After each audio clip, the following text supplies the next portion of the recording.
Is Texas Tech about to just run the Big 12? I don't know, maybe. Drake Toll of Locked On Big 12, or Drake 12, if you'd rather refer to him as that, is here to discuss that very matter. This is on my mind, Drake, because I look at Texas Tech and I see Texas A&M. You are in the Lone Star State. You are in a conference that, you haven't been at the top of ever and on a consistent basis, but all of a sudden there is a massive financial commitment in several areas for Texas Tech to be great at football. I talked about this recently with regards to their NIL collective, upping the ante and say, hey, let's go out and be able to get a top 5 transfer portal class. Now they have opened a $245 million football facility to lure recruits in and whatnot. Is this a moment where Texas Tech says, hey, we're going to elevate here. We see an opportunity to go to the top of the Big 12, and we're going to commit financially to doing that? You're not a ball knower. Sometimes I listen and I'm like, Spencer's a ball knower. And then sometimes you say things, I'm like, wow, did he really just say that Texas Tech is Texas A&M? Here's the difference in Texas. Let's start here. The difference in Tech and everyone else in the Big 12 is that people like Texas Tech. Also that. Texas Tech and everybody else in Texas in general is there's everything west of Abilene, which is just doesn't exist as Texas, and then everything east, which feels like, okay, we can recruit this, the Dallas area, the Houston area, the Austin area. In Lubbock, if you just take the kids from Lubbock, you're not going to do very well. If you just take kids from Houston, you're in a much better spot. That's not like, it's like a 5-6 hour drive from Lubbock to anywhere real. And so you say, hey, Dallas kid, come play at Texas Tech. Well, kind of tough, like 4-hour drive from my mom. So it's already tough to recruit into Lubbock. It doesn't feel like Texas.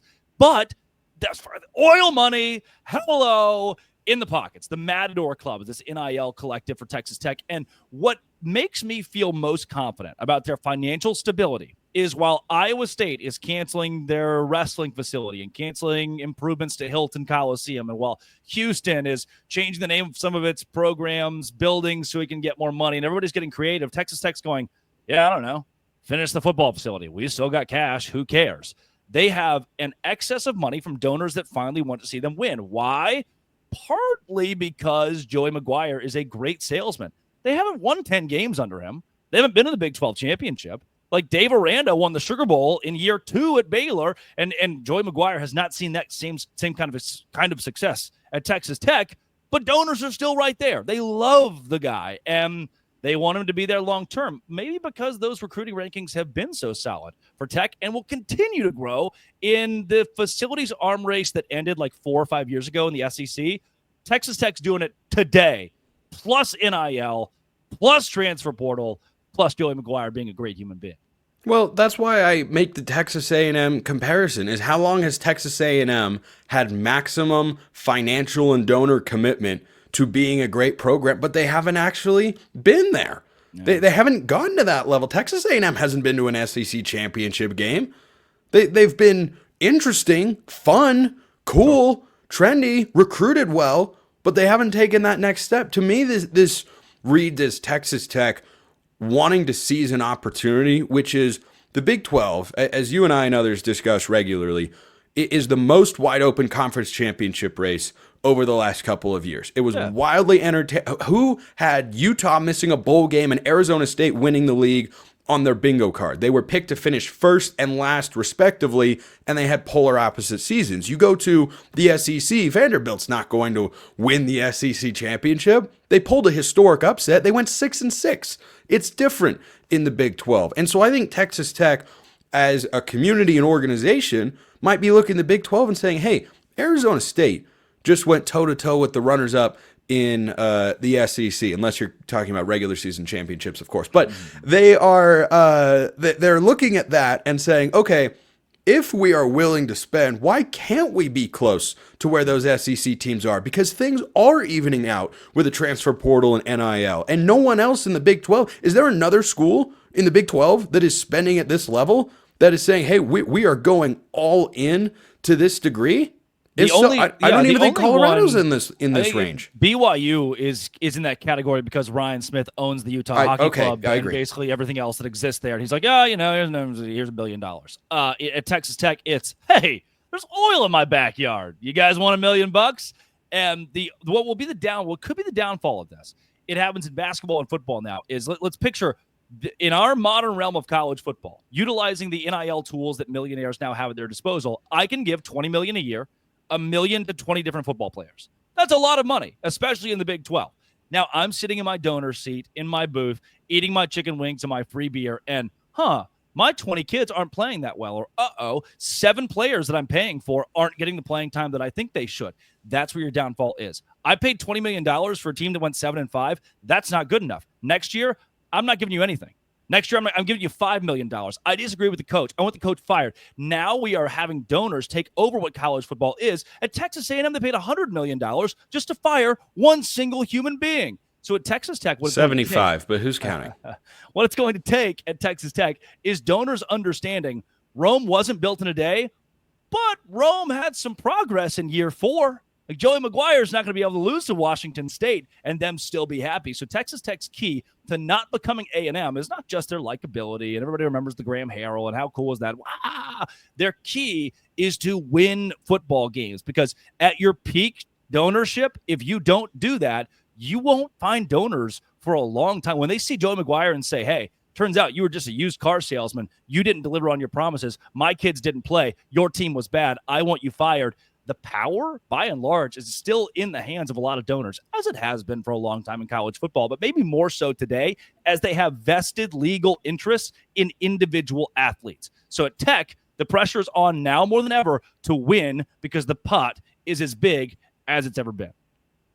More so than it has been, I think, is the right way to phrase that donor-coach dynamic, because it's always been there at some level. Donors are not brand new. It's just that their influence has been able to grow because there's more money that they can give to different avenues by, allowing for direct contributions to players and NIL collectives and all of that. But yes, Drake. Small pushback here. Why did you raise 2 hands? Because I'm passionate. If hear that, ladies?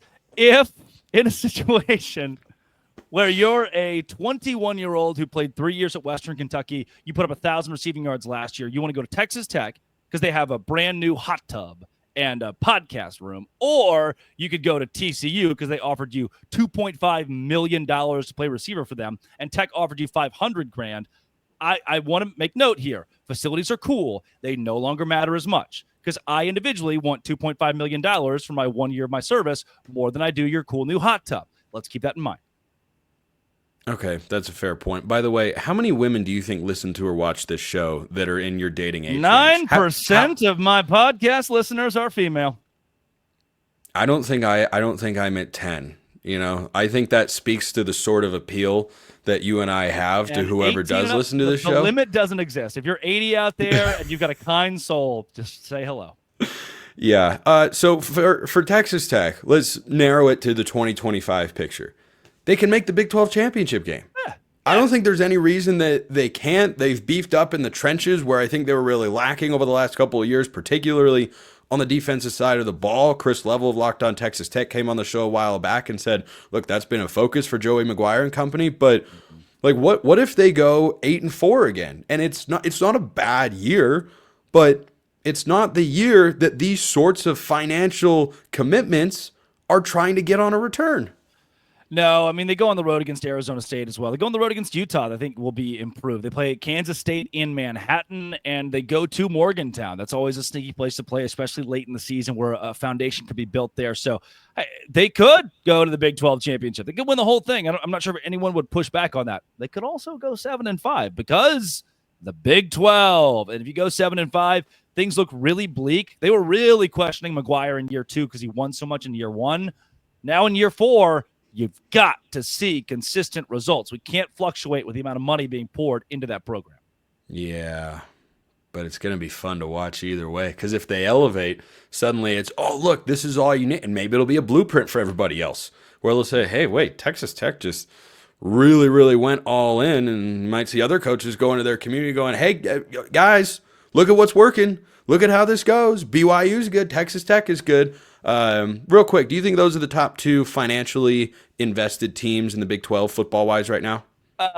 Yeah, Probably. I can't think of one that's going to. I think Colorado wants to be. I don't know if they actually have. I think Colorado's less investment, more like this economic boom because of Deion Sanders. You know, like Texas Tech, Joey McGuire leaves tomorrow. I think they're still solid. BYU's the same. Colorado's really kind of based off of one human being. Yes, I agree with that. Look at that. We agreed on something. The last time we agreed on something in the Big 12, it went right. We had great Big 12 championship picks. Drake 12. Everybody, that's it for today. Appreciate everyone listening. I will see you next time. And until then, hope you have a wonderful rest of your day.